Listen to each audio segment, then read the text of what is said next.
부활절 네 번째 주일에 함께 나눌 말씀의 제목은 부활의 증인을 도우시는 주님의 역사라는 제목으로 함께 말씀을 나눕니다. 오늘이 부활절 네 번째 주일이고요. 제가 부활절 첫 번째, 두 번째 부활에 대한 말씀을 전했고 오늘 세 번째 말씀을 전합니다. 여러분 첫 번째, 두 번째 말씀이 다 기억나시죠? 네, 웃지만 마시고. 그래서 제가 먼저 설명해드리고 다시 기억나시도록 설명해드리고 또 설교를 시작하려고 합니다. 우리 첫 번째 주일에는 부활은 세상은 오답이고 하나님은 정답이다 라는 말씀을 나눴어요. 그래서 예수님만으로 영생과 평안을 얻을 수 있다, 이것이 부활 사건, 빈무덤 사건을 통해서 우리가 깨닫게 된다라는 말씀을 나눴고요. 또 두 번째 주일에는 예수의 부활이 믿어지지 않는 사람들, 그리고 예수의 부활 신앙이 시들어진 사람들에게 예수님이 내려주시는 처방은 움직여라, 선교해라, 봉사해라, 그러면 믿음이 생긴다라는 그런 말씀을 나눴어요. 다들 기억나시죠? 기억나실 줄로 믿습니다. 그리고 오늘 본문이 그 첫 번째, 두 번째 말씀에 이어지는 본문이에요. 그래서 오늘 본문에 보면 예수님은 이제 부활하시고 승천하셔서 하나님 우편에 앉아 계시고, 그리고 예수님의 제자들은 온 세상을 다니면서 예수님을 전파하고 부활의 증인으로 살아가게 된다라고 하면서 마가복음이 끝나게 됩니다.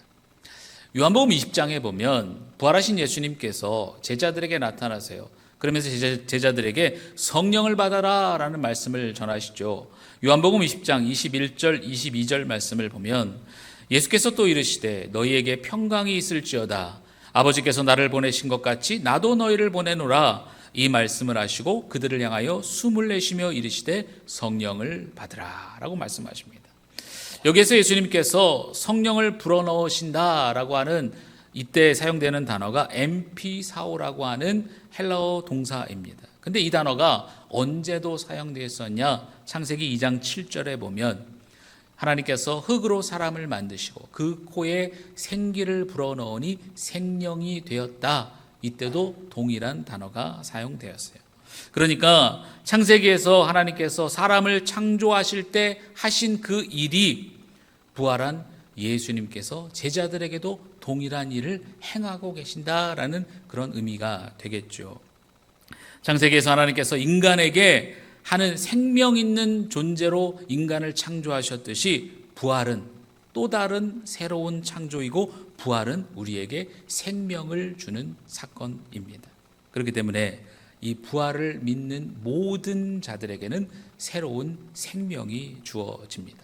로마서 8장 11절에 보면 예수를 죽은 자 가운데서 살리신 이의 영이 너희 안에 거하시면 그리스도 예수를 죽은 자 가운데서 살리신 이가 너희 안에 거하시는 그의 영으로 말미암아 너희 죽을 몸도 살리신다. 죽은 예수를 살리신 그 영께서 우리의 죽은 몸도 살리신다라고 말하고 있는 것처럼 우리가 예수의 부활을 믿으면 우리가 영원한 생명을 얻게 되는 것입니다. 결국 예수님께서 십자가에 죽으시고 부활하신 이유는 우리에게 생명을 주시기 위해서입니다. 아담과 하와의 범죄함으로 말미암아서요, 모든 인류는 다시 하나님께 나아갈 수 없는 죄의 짐을 짊어지고 살아야만 했습니다. 그런데 예수님께서 십자가에서 피 흘려 죽으심으로 말미암아 그 보혈이 우리의 모든 죄를 깨끗하게 하죠. 그리고 그 보혈값으로 말미암아 우리의 모든 죄값이 이미 다 갚아졌습니다. 그리고 예수님의 부활은 사망을 이겼다라고 하는 승리의 선포이고요, 죄사함에 대한 확증이며 예수님이 메시아이시며 하나님의 아들이시다라고 하는 사실에 대한 보증, 이것이 바로 부활입니다. 그래서요, 예수님의 십자가와 부활을 믿는 자에게는, 그것을 믿는 모든 자에게는 영생이 주어지는 줄로 믿습니다.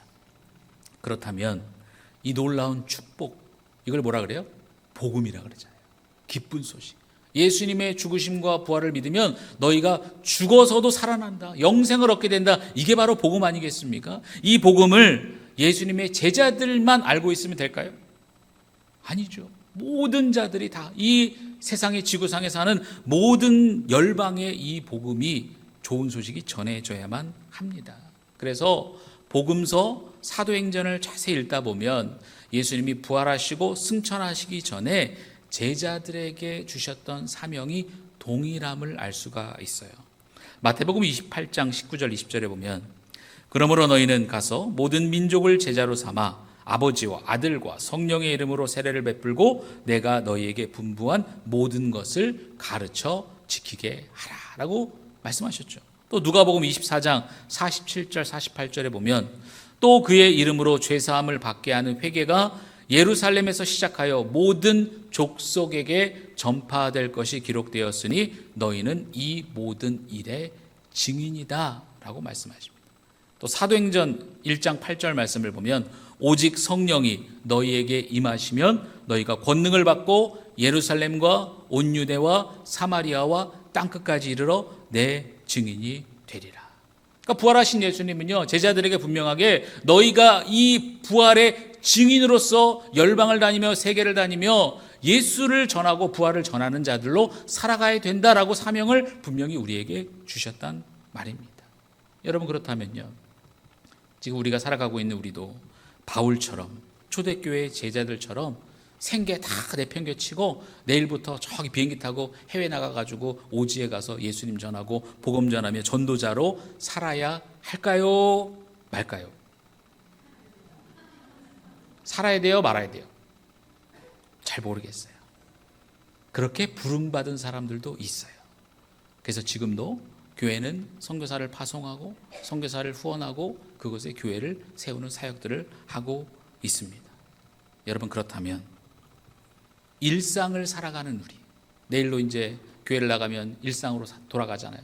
일상을 살아가는 우리는 우리가 해외 선교는 못하더라도 어떻게 하면 우리의 삶의 자리에서 예수님의 부활을 전하는 전도자로, 부활의 능력으로 살아가는 그러한 예수님의 제자로 살아갈 수 있을까? 오늘은 그 은혜를 함께 나눠보려고 합니다. 예수님의 부활을 가장 활발하게 그리고 명확하게 전했던 사람은 사도 바울입니다. 그렇기 때문에요, 사도 바울의 가르침을 자세히 보면 우리가 어떻게 우리의 삶의 자리에서 우리의 일상에서 우리가 어떻게 부활의 증인으로 살아갈 수 있을까, 그것을, 그 방향성을 우리가 찾아볼 수가 있습니다. 로마서 6장 4절에 보면 그러므로 우리가 그의 죽으심과 합하여 세례를 받음으로 그와 함께 장사되었나니 이는 아버지의 영광으로 말미암아 그리스도를 죽은 자 가운데서 살리심과 같이 우리로 또한 새 생명 가운데 행하게 하려 하심이라. 새 생명 가운데 살아가게 하려 하심이다 라고 말하고 있습니다. 또한 빌립보서 3장 10절에 보면 내가 그리스도와 그 부활의 권능과 그 고난의 참여함을 알고자 하여 그의 죽으심을 본받았다. 그 고난과 부활에 참여하며 살아가야 된다라고 말하고 있고요. 또한 골로새서 2장 12절에 보면 너희가 세례로 그리스도와 함께 장사되고 또 죽은 자들 가운데서 그를 일으키신 하나님의 역사를 믿음으로 말미암아 그 안에서 함께 일으킴을 받았다라고 사도 바울이 이렇게 자신의 서신을 통해서 우리가 어떻게 부활의 증인으로 살아갈 수 있어야 되는가를 설명해 주고 있어요. 그래서 이 결국 사도 바울이 전하는 부활의 메시지가 두 가지인데요. 첫 번째는 예수님께서 죽음을 이기시고 부활하셔서 부활의 첫 열매가 되셨기 때문에 우리도 그 예수님의 부활을 믿으면 결국 나중에 부활할 수 있다. 이게 바로 바울이 전한 첫 번째 메시지입니다. 두 번째 메시지는 그렇다면 뭐냐? 두 번째 메시지는 현재적인 의미로서의 부활을 강조하고 있어요. 그래서 우리가 살아가는 우리의 일상의 삶에서 우리가 부활의 의미를 깨닫고 부활이 능력이 되는 삶을 살아갈 때, 우리가 일상에서 그렇게 부활이 능력이 되는 삶을 살아갈 때 비로소 예수의 부활이 다른 사람에게 전해지게 된다. 이것이 바로 바울이 말하고 있는 부활에 대한 두 가지 사실입니다. 유딘 피터슨은요, 이것을 이렇게 설명합니다. 친구들 무리 속에서 부활하신 예수의 친밀한 임재로 가득 찬 삶을 살아가는 것이다. 그것은 수련회를 간다거나 강연회에 참석한다거나 혹은 특별한 집회에 가야만 실천할 수 있는 무언가가 아니다. 바로 우리 가정과 일터의 일상적 삶 속에서 실천되는 부활의 영성이다. 무슨 말이에요? 우리가 부활을 전하는 것이요, 그냥 내가 수련에 참석하고 부흥에 참석하고 강연에 참석한다고 부활이 전해지는 게 아니다라는 거예요. 어디서? 우리의 일상의 삶에서 부활의 능력으로 실제적으로 내가 살아가면 그것이 자연적으로 전해지게 된다라는 것이죠. 여러분, 그렇다면 이제 우리가 이것을 알았기 때문에 우리의 삶의 자리에서 치열하게 우리가 부활의 증인으로서 살아갑니다. 우리가 부활의 예수 그리스도를 전하려고 아주 열심히 살아가요. 그러면 그때 예수님은 뭐 하고 계실까요? 예수님은 뭐 하고 계실까요? 예수님 승천하셨잖아요. 하늘 보좌에, 높은 보좌에 앉으셔서 이제 편하게 그냥 쉬고만 계실까요?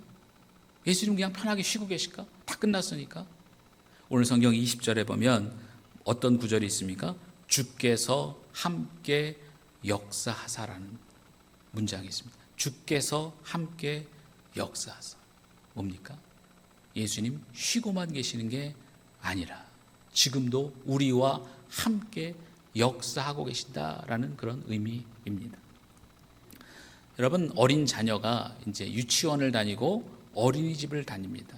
그때는 유치원 어린이집 차가 아파트 입구까지 와요. 그럼 태워주면 끝나면 아파트 입구까지 데려다 줘요. 편하죠. 근데 초등학교 1학년을 들어가면 큰 변화가 생깁니다. 뭐냐면 아이가 혼자 학교를 가야 돼요. 그러면 엄마가 입학식 날이나 아니면 처음 등교하는 날 아이를 데리고 길을 가르쳐 줍니다. 야, 이쪽으로 가서 이렇게 가서 여기서 건널목을 건널목 건널 때는 파란불에 건너야 돼. 빨간불에는 건너면 안 돼. 손 들고 파란불에 건너서 학교까지 이렇게 가는 거야 라고 처음에 길을 가르쳐 줘요. 한번 같이 가주는 거죠. 그러면 다음 날부터 엄마가 내가 어제 가르쳐 줬지? 그러니까 오늘부터 너 혼자 가. 그리고 혼자 애 보내고 집에서 두 다리 쫙 뻗고 그냥 편하게 쉬나요? 엄마가 그럴까요? 해보신 분들은 알 거예요. 저희 집도 해봤어. 어떻게 하냐면 애를 보내놓고 뒤에 몰래 따라가. 애는 몰라. 애는 그냥 천진난만하게 학교 가. 그럼 엄마는 뒤에 마음을 졸이면서 따라가요. 일 절로 가면 안 되는데. 가다 보면 애가 뭐 강아지도 보고 꽃도 보고 뒤에서 졸졸졸 따라가요. 그러면서 아이가 학교에 무사히 들어가면 엄마가 마음을 놓습니다. 사랑하는 성도 여러분, 예수님께서요, 야, 내가 십자가도 졌고 부활도 했어. 나 할 거 다 했다. 그러니까 이제는 니네가 알아서 해라 라고 하늘에서 보좌에 앉으셔서 편하게 쉬시는 줄 아십니까? 아닙니다. 예수님은 초등학교 1학년 아이를 학교에 보내놓고 마음 졸이는 부모의 심정으로 치열하게 일상을 살아가는 우리를 돕고 계십니다. 그렇다면 어떻게 예수님이 우리를 돕고 계실까? 그 첫 번째는요, 예수님은 하늘 보좌에서 우리를 위해서 중보 기도하심으로 우리를 돕고 계십니다. 로마서 8장 34절 35절에 보면 누가 정죄하리요? 죽으실 뿐 아니라 다시 살아나신 이는 그리스도 예수시리. 그는 하나님 우편에 계신 자요 우리를 위하여 간구하시는 자시니라. 누가 우리를 그리스도의 사랑에서 끊으리요? 환난이나 곤고나 박해나 기근이나 적신이나 위험이나 칼이랴. 제자들을 사랑하시는 예수님의 사랑은 중보기도라고 하는 그 끈으로 제자들과 지금도 연결되어 있다는 것입니다. 여러분, 기도는요, 거리와 상관없어요. 상황이 어떻든지 상관없어요. 기도는 늘 사랑하는 두 사람을 연결해 주는 영적인 끈입니다. 그래서 히브리서 7장 25절에 보면 그러므로 자기를 힘입어 하나님께 나아가는 자들을 온전히 구원하실 수 있으니 이는 그가 항상 살아계셔서 그들을 위해서 간구하심이라. 예수님은 하늘 보좌에서 중보 기도를 하시면서요, 이미 구원받은 자들이 영원토록 하나님 그 믿음을 잃어버리지 않게 하여 주시옵소서라고 지금도 아버지 하나님 앞에 기도하고 있는 것입니다. 여러분, 우리는 이미 예수의 십자가와 부활로 말미암아서 구원받았죠. 아멘이시죠. 하지만 사탄은 여전히 우리를 속이고 우리를 뒤흔들어 놓고 있어요. 우리를 정죄합니다. 참소합니다. 어떻게 해서든지 우리가 믿음에서 미끄러지도록 우리를 미혹하고 있단 말이에요. 그래서 예수님이 지금도 우리를 위해서 기도하고 계시는 겁니다. 하나님, 저 나의 제자들이 세상에서 살아갈 때에 믿음을 잃어버리지 않게 하여 주시옵소서. 시험에 걸려 넘어지지 않게 하여 주시옵소서. 지금도 끊임없이 기도하고 계세요. 요한복음 2장 1절 말씀에 보면 나의 자녀들아 내가 이것을 너희에게 쓰면 너희로 죄를 범하지 않게 하려 함이라. 만일 누가 죄를 범하여도 아버지 앞에서 우리에게 대언자가 있으니, 대언자가 누구십니까? 곧 의로우신 예수 그리스도시다. 우리를 위해서 기도하시며 대신 기도하시는 분들이 계신다. 그분이 바로 예수 그리스도다라고 말하고 있는 것입니다. 사랑하는 성도 여러분, 예수님께서는요 아이를 학교에 보내고 마음 졸이며 안전하게 귀가하기를 바라는 부모의 마음으로 지금도 우리를 위해서, 우리의 구원과 우리의 안전을 위해서 기도하고 계시는 줄로 믿습니다. 이 예수님의 중보 기도를 의지한다면 비록 이 땅에서 우리가 예수의 부활의 증인으로 살아가는 것이 힘들고 어려울지 몰라도 예수님이 지금도 나를 위해서 기도하시는구나 라는 믿음이 있다면 넉넉하게 승리하며 살아가게 될 줄로 믿습니다. 두 번째로는 예수님은 하늘 보좌에서 우리를 왕의 가족으로 삼아주시면서 우리를 대리 통치자로 삼아주셔서 우리를 돕고 계십니다. 그러니까 예수님이 이제 부활하시고 승천하셨어요. 예수님이 승천하셔서 하늘 보좌에 앉으셨다라고 하는 이 의미는 바로 예수님이 세상의 만왕의 왕으로 등극하셨다라는 그런 의미입니다. 에베소서 1장 20절부터 23절이 이것을 잘 말해주고 있어요. 그의 능력이 그리스도 안에서 역사하사 죽은 자들 가운데서 다시 살리시고 하늘에서 자기의 오른편에 앉히사 모든 통치와 권세와 능력과 주권과 이 세상뿐 아니라 오는 세상에 일컫는 모든 이름 위에 뛰어나게 하시고 또 만물을 그의 발 아래 복종하게 하시고 그를 만물 위에 교회의 머리로 삼으셨느니라. 교회는 그의 몸이니 만물 안에서 만물을 충만하게 하시는 이의 충만함이니라. 예수님께서 하늘 보좌에 앉으심은 예수님이 모든 만물을 창조하시고 그 만물을 다스리시는 왕이 되셨다라는 의미예요. 그래서 예수님이 머리시고 오늘 에베소서에 뭐라고 말합니까? 그 몸은 교회다. 예수님이 머리시고 몸은 교회예요. 그렇기 때문에 교회도 예수님과 함께 이 땅을 통치할 권세가 주어졌어요. 교회들에게 그 권세가 주어졌단 말입니다. 이동원 목사님의 중보기도 파티라는 책이 있어요. 그 책에 보면 한 사건을 이동원 목사님께서 기록하고 계시는데요. 하루는 이동원 목사님이 터키 박물관을 방문했는데 이상한 의자를 발견했습니다. 보통 왕이 앉는 보좌, 왕이 앉는 의자 있잖아요. 어떻게 생겼어요? 저기 있는 것처럼 혼자 앉죠. 혼자 앉는 큰 의자에 왕이 앉아 있습니다. 그런데 터키 박물관에 갔는데 왕의 의자라고 하는데 저런 의자가 아니라 이렇게 길쭉한 벤치 같은 의자가 놓여 있더랍니다. 그래서 나중에 문서를 찾아보니까 아주 옛날에 중동이나 소아시아에 있는 왕들은 신하에게 한 가지 특권을 줬대요. 그러니까 신하가 어떤 큰 업적을 세우면 특권을 줬는데 그 특권이 뭐냐면 왕의 자리로 올라와서 함께 왕과 앉을 수 있는 특권을 줬다고 합니다. 그렇기 때문에 왕이 혼자 앉는 자리가 있는 게 아니라 벤치처럼 여럿이 앉을 수 있는 자리, 그런 자리가 이전에 있었다라는 것이에요. 근데 이것을 보면서 이동원 목사님이 요한계시록 말씀이 생각나십니다. 요한계시록 3장 21절에 보면 이기는 그에게는 내가 내 보좌에 함께 앉게 하여 주기를 내가 이기고 아버지 보좌에 함께 앉은 것 같이 하리라. 내 보좌에 함께 앉게 하여 주신다. 누구에게? 이기는 자에게. 끝까지 믿음을 지키고 승리한 자에게 예수님께서 자신의 보좌에 함께 앉을 수 있는 권세를 우리에게 주신다라고 요한계시록은 말하고 있습니다. 사랑하는 성도 여러분, 예수님의 승천과 보좌에 앉으심은 예수님의 승리를 의미합니다. 그런데 예수님이 이 승리를 우리에게도 나누어주셨단 말이에요. 온 세상을 다스릴 수 있는 그 권세를 우리에게 나누어 주셨습니다. 그렇기 때문에 비록 우리가 이 땅에 살아가지만 예수의 제자로 사는 것이 쉽지 않지만 그래도 예수님께서 우리에게 이 땅을 다스릴 통치권을 주셨구나 라고 하는 그 믿음을 가지고 살아갈 때 우리는 우리에게 주어진 이 시간에 승리하며 또한 통치하며 다스리며 살아가게 될 줄로 믿습니다. 사랑하는 성도 여러분, 우리는 부활의 증인으로서 세상에서 예수님의 부활을 전하는 삶을 하루하루 살아갑니다. 그런데 그 삶이 결코 쉽지가 않지요. 때로는 넘어지기도 하고 미끄러지기도 하고 실수하기도 합니다. 하지만 오늘 승천하셔서 아버지 우편에 앉아 계신 예수님께서 지금도 나를 위해서 기도해주고 계시는구나. 내가 혼자 싸우는 싸움이 아니구나. 그리고 예수님께서 우리에게 이 땅을 다스릴 권세도 주셨구나. 그러니까 내가 이 땅에서 승리자로 살아갈 수 있겠구나 라고 하는 믿음이 있다면, 그러면 우리가 이 땅에서 또 승리자로서 부활을 전하는 자로서 넉넉히 살아가게 될 줄로 믿습니다.